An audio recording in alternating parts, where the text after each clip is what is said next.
Hello, I'm going to read one chapter from this book that is the complete works of Florence Shinn.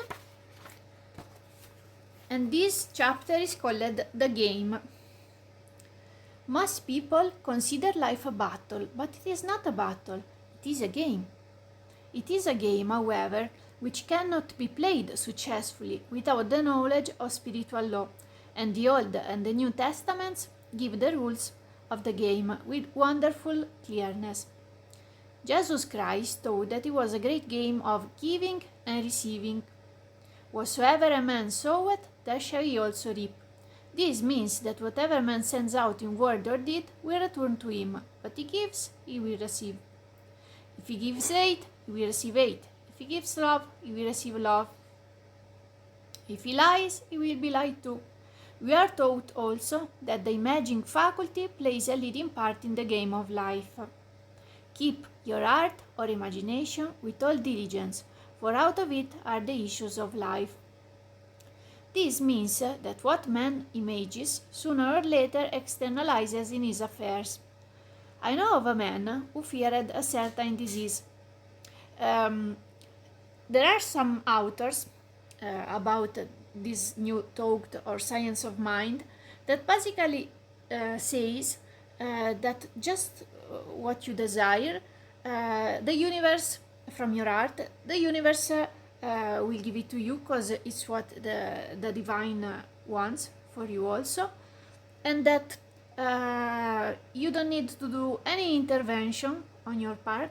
Basically, the universe will provide to you what your heart needs. For example, you want more prosperity about money in your life, and you will have more money without raising a finger. Someone says that the universe will find a way to provide for you. Instead, other books on the same matter of science of mind, they say, well, that you have a desire, but that desire gives you an idea, an inspiration to then reach forward to the thing that your heart desires. For example, you should not need, you should not want a desire for a prosperity just about money, but it will be more a prosperity general of abundance in your life. Because if you are just focused on, for example, money, is like restricting, limiting the channel in which abundance can come to you. Sort of this. Someone says as a magic wand, for example, Florence, one of her books is called The Word is Your Wand, that the universe is our infinite supply, abundant, and you just need to desire a thing and the universe will give it to you. You want a hat, for example, you don't need to not even search around a way for obtaining it. You saw a cute hat in displayed somewhere, you will obtain it. For example, you imagine that you have it above your head and your boyfriend will will happen to gift it to you, sort of like this. Anyway, as we take all that we can, and then with experience we realize how the law of universe they work. So, what we were saying. Keep your art or imagination with all diligence, for out of it are the issues of life. Even Neville Goddard, for example, says that you don't need not even to raise a finger, that the universe does everything all for you, as in a dream, you know. This means that what man images sooner or later externalizes in his affairs. I know of a man who feared a certain disease. It was a very rare disease. Oh, cause also the universe is like identified with our subconscious. So what you plant in your subconscious will come to you. Even sometimes they say it's not even like what you want, but what you expect to happen, because you put the seed in your subconscious. It was a very rare disease and difficult to get, but he pictured it continually and read about it until it manifested in his body, and he died, the victim of distorted imagination. So we see, to play successfully the game of life, we must train the imaging faculty. A person with an imaging faculty trained to image only good brings into his life every righteous desire of his heart.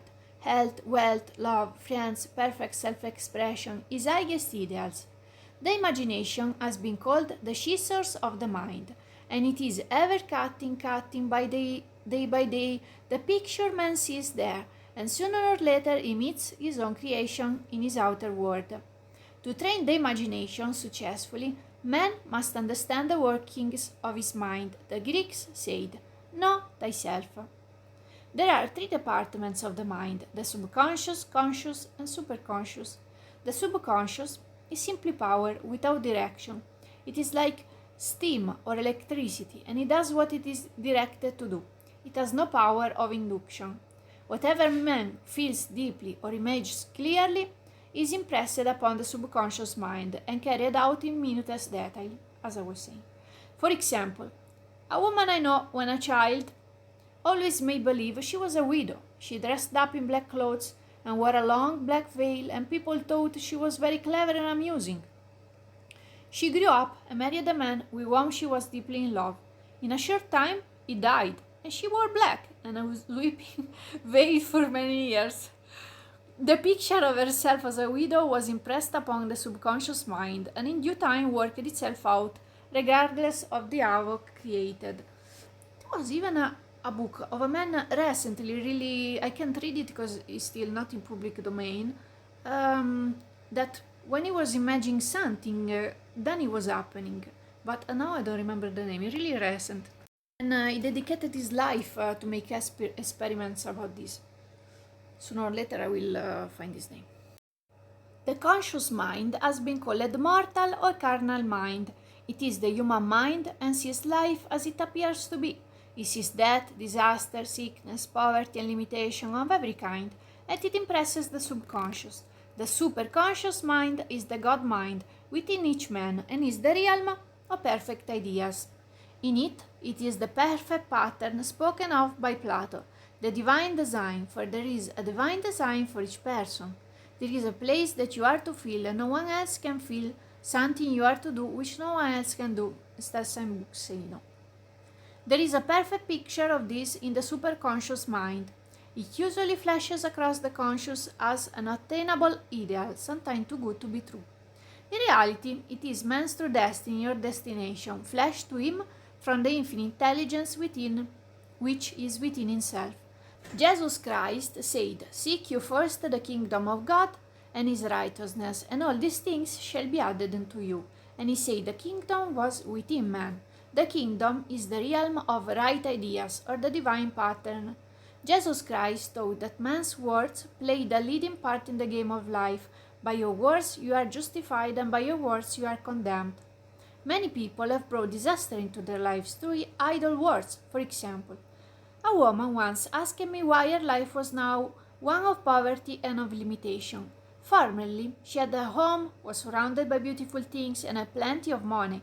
We found she had often tired of the management of her home, and has said repeatedly, "I'm sick and tired of things. I wish I lived in a trunk." And she added, "Today I am living in the trunk."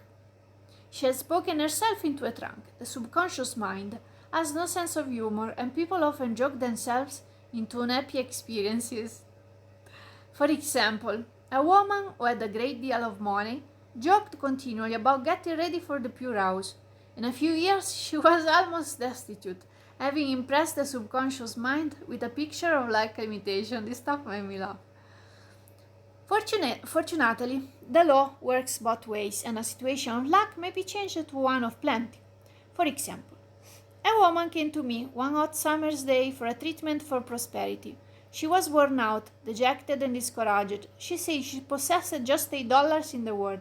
I said, "Good. We'll bless the $8 and multiply them. Jesus Christ multiplied the loaves and the fishes."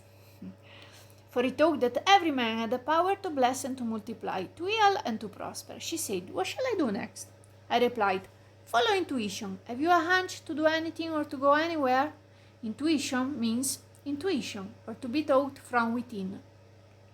It is man's unerring guide, and I will deal more fully with its law in a following chapter. The woman replied, "I don't know. I seem to have a hunch to go home. I've just enough money for car fare." Her home was in a distant city. It was one of luck and limitation, and the reason in mind would have said, "Stay here and get work and make some money." I replied, "Then go home. Never violate a hunch." I spoke the following words for her. Infinite Spirit, open the way for great abundance, for she is an irresistible magnet for all that belongs to her by divine right. I told her to repeat it continually also. She left for home immediately. In calling on a woman one day, she linked up with an old friend of her family. Oh, by the way, here, I don't know if you're familiar with this argument. Probably if you're watching this video, you are.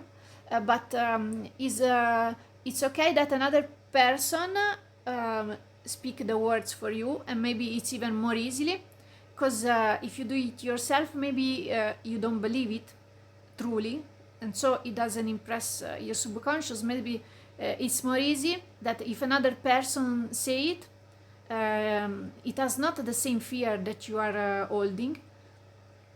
So it's more probable that what she says goes in the subconscious, and also because we are all mind.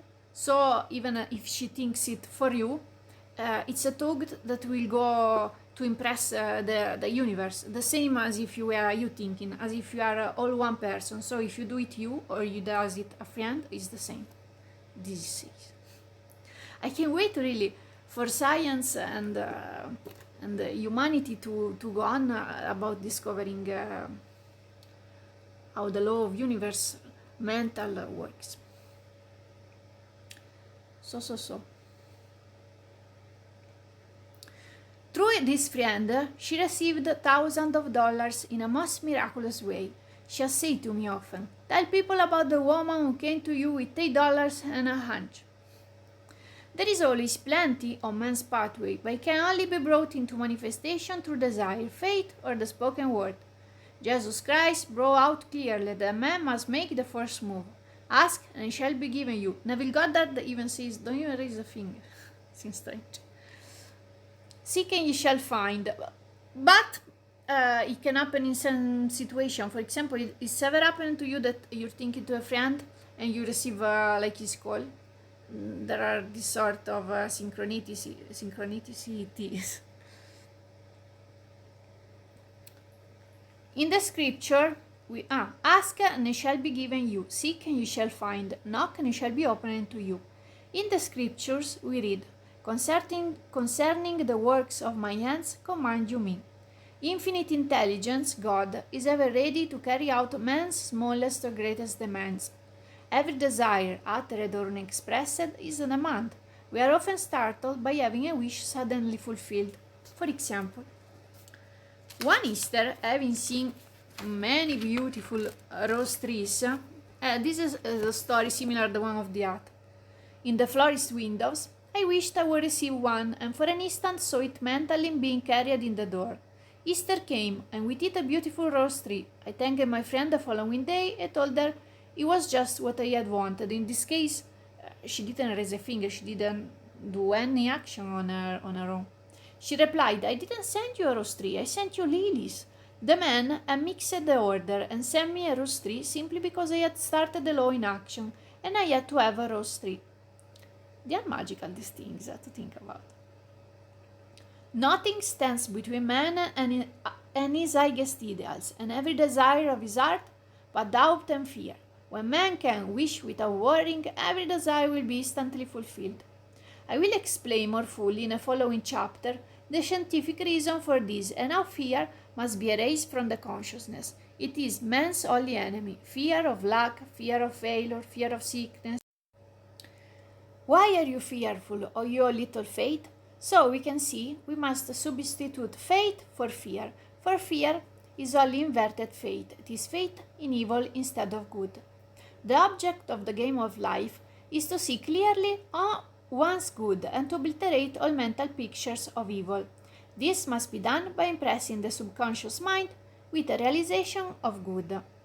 In the following chapter, I will deal with the different methods of impressing the subconscious mind. It is man's faithful servant, but one must be careful to give it the right orders.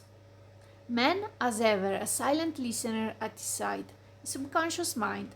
Every thought, every word is impressed upon it and carried out in amazing detail. Speak these words aloud with power and conviction. I now make my perfect records through the Christ within, the records of health, wealth, love, and perfect self-expression. This is the square of life, the game completed. In the following chapters, I will show how man can change his conditions by changing his words. Any man who does not know the power of the word is behind the times. Death and life are in the power of the tongue.